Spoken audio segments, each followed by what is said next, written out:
This is probably the only video that you need to watch if you want to get into the most coolest domains of cybersecurity, and that is network security. How's it going, guys? My name is Royden and I work as a cybersecurity specialist primarily in the network security domain. Hence, it puts me in a very good position to break network security down for you, what exactly the domain consists of, and a complete 12-month roadmap on how to get into cybersecurity via this route. I've worked in probably two of the most critical sectors when it comes to cybersecurity and information security, and that is governments and banks. And I'm not kidding when I say this, that network security is one of the biggest domains within cybersecurity. So if you're interested in getting into this domain, make sure you watch this video till the very end. I'm going to be breaking this video down into two parts, where the first part is going to focus mainly on a broad level perspective of what are the things you need to do if you want to master network security, which will include two phases. What are the things we'll do in each phase? And the second half of this video is going to be on a complete 12-month timeline or roadmap on what are the things you've got to do month by month to eventually be in a position that you can get into network security and thus be a cybersecurity engineer. Let's start off with what is network security. Now, most of us may know what networking is or network engineering is, and that is you've got multiple devices. Ensure connectivity is achieved between these devices, systems, different office locations, etc. Network security is just ensuring that this whole setup is nice and secure. To be honest, I wish the understanding was that simple, but in layman's terms, this is probably the best way to describe it. And now you may have a question that cybersecurity has so many roles, like you've got SOC analysts, you've got forensic engineers, you've got network security engineers, cloud security engineers. Why do you have to choose network security? And it goes back to what I said at the beginning of this video, is that network security is a very huge domain within the cyberspace. You look at most of the big cybersecurity exams, you've got complete modules on network security. Take the CompTIA Sec Plus, for example. You've got one whole module which is specially dedicated to network security. So that just tells you how crucial network security is. Another thing to keep in mind is that salaries are pretty good within the network security space as well. If you compare it with a network engineer, salaries are a lot better, if not significantly better. Let's say, for example, as a network engineer, you could earn $70,000 to $80,000 as a starting role. As a network security engineer, you can probably add another $10,000 on top of it as a fresher. Let's jump straight into what you need to do from a study perspective if you want to be a good network security engineer.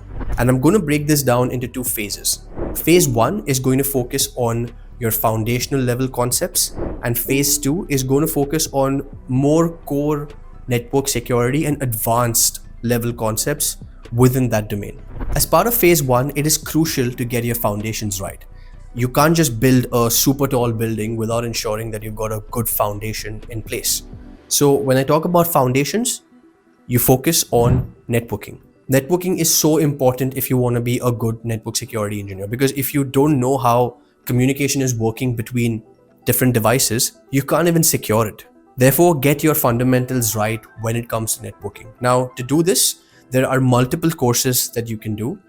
Some of the famous ones are the CompTIA Network Plus and the CCNA. Let's say you're someone who's got absolutely no idea of what networking is, then you can focus on the CompTIA Network Plus because it's more tailored towards that type of an audience. But if you've got a little bit of an understanding of what networking already is, then you can target the CCNA. As part of getting these networking fundamentals right, I'm not going to suggest that you go and do these certifications. Look, certifications are expensive, and I'm not going to sit here and tell you go and spend your money on XYZ certifications. If you can't do the exam, that's absolutely fine. Just ensure that you do the course and you understand and learn what you've got to pick up from these courses. At the same time, you don't need to be an expert on networking. Hence, I'm suggesting that you just do these level courses so that your foundations and your base is strong. Along with understanding networking, you've also got to have a decent hold on the foundational cybersecurity concepts. And the best entry-level certification for that is the CompTIA Security Plus. The CompTIA Security Plus will focus on multiple cybersecurity domains and give you a very well-rounded, high-level picture of what cybersecurity actually is. As part of phase one, I'll also recommend that you find a good mentor. Finding someone you look up to who can guide you throughout this process is crucial. I offer advice to those who are looking to get started in cybersecurity as well. So if you're interested in that, you can just check my LinkedIn profile in the description and just drop me a message on LinkedIn. Once you're done with phase one, that is focusing on the basics, you then go into the core network security concepts. As part of phase two, you're going to focus on the bread and butter of network security engineers, which is firewalls, intrusion detection and prevention systems, proxies, load balancers, all of these amazing technologies. When it comes to firewalls, proxies, load balancers, there are many famous vendors out there. So you can look at one of these vendors and learn what their systems have to offer. For example, with firewalls, you can look at Palo Alto or Fortinet. Just keep in mind is that Palo Alto is more adopted by companies that have bigger budgets for cybersecurity, whereas Fortinet are more adopted by the smaller to medium-sized enterprises. But you can look at any of these vendors. When it comes to proxies, you can look at Netscope, Zscaler. When you're looking at load balancers, you can look at F5s. Along with this, as part of phase two, you've also got to learn and understand how to read network security logs from within your environment. So all of these devices generate logs and are most of the times ingested into SIEM solutions. A very classic example is Splunk. So you need to know how to read these logs, how to read these alerts, and take action accordingly. So along with just the configuration and setting up of these network security devices, along with VPNs, protocols, SSL, TLS, all of this stuff, you also need to know troubleshooting, reading of logs, and getting to the very root cause of issues at a network level. In phase two, it's also critical that you do a lot of home labs. Hands-on practice is very, very important when you're looking to get into cybersecurity or network security. Let's look at a timeline breakdown of how you can achieve this in 12 months. So in months 0 to 3, you focus on your foundational level concepts. This is where I spoke about the CompTIA Network Plus or the CCNA. So you study these core level concepts, give yourself a good 4 months to get your head around the basics of security and the basics of networking. As mentioned earlier as well, don't chase certifications. If you can't pay for the exam, that's fine. Just do the courses at least. There are plenty of free courses. For the CCNA, you've got Jeremy IT's playlist on YouTube.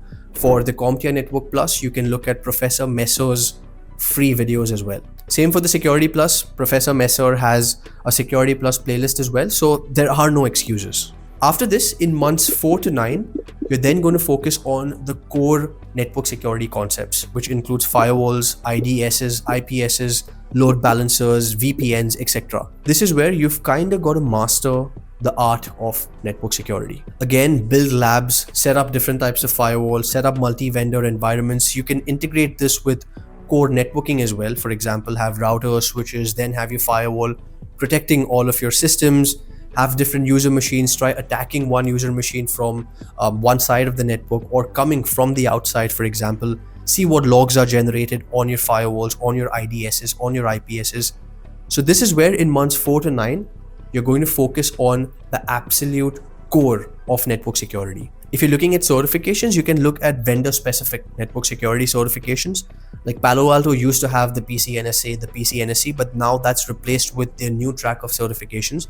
So you can check that out, or you can also check the Fortinet certifications as well. You then move on to months 10 to 12, where you're going to focus on troubleshooting network security issues. So the idea is you've done your foundational level stuff, you've done your core concepts. So now you've got to know how to troubleshoot and fix issues in a real life scenario, for example. And look, you don't have to be actually working in a production environment for this. You can also learn this in your own home lab, for example. But the main goal of months 10 to 12 is to just dig deep so that you can come up with your own security scenarios, your own security issues at a network level and go in depth to find the solution for those. As part of this, you should again be well versed with working with Splunk logs, Wireshark, packet inspections, etc.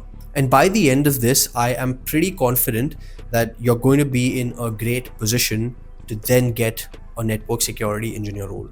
Now look, I understand that this plan may not be practical for someone who is working at the same time, and that's absolutely fine. Don't bind yourself to, okay, you've got to do this in these months. Rather, give yourself some more space and time, but this is the approach or this is the method that you should follow, and this is at least what I followed, which got me into this position in the first place. So So yeah, there you go. This was a complete breakdown or roadmap on how to get into cybersecurity as a network security engineer. If you found this video helpful, I'd also recommend you to check a video that I made on a day in my life as a cybersecurity professional in Melbourne, Australia. You can find that video right here. Thank you so much for watching, and I'll see you in the next video.